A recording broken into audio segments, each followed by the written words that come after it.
কষ্ট করে পরীক্ষার জন্য প্রিপারেশন নিলেন আপনি কয়েক মাস, কিন্তু ফলাফল যখন ভালো হয় তখন একটা আনন্দ আছে না নাই?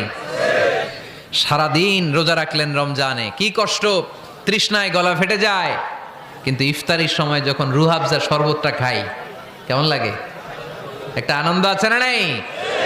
এজন্য আল্লাহ বললেন فإن مع العسر يسرا إن مع العسر يسرا ও নবী, কষ্টের দিন মক্কায় অল্প কিছু দিন, মদিনাতে আনন্দের দিন অপেক্ষা করছে।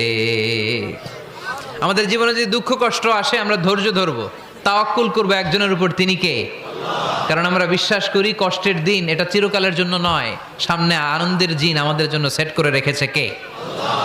তাহলে আমরা সূরাতুল ইনশিরাহ থেকে 3টা নেয়ামতের বর্ণনা শুনলাম, বিশ্বনবীকে কি সান্ত্বনা দেয়া হলো সেটা শুনলাম। এবার 2টা গাইডলাইন শুনে তাফসির আমরা শেষ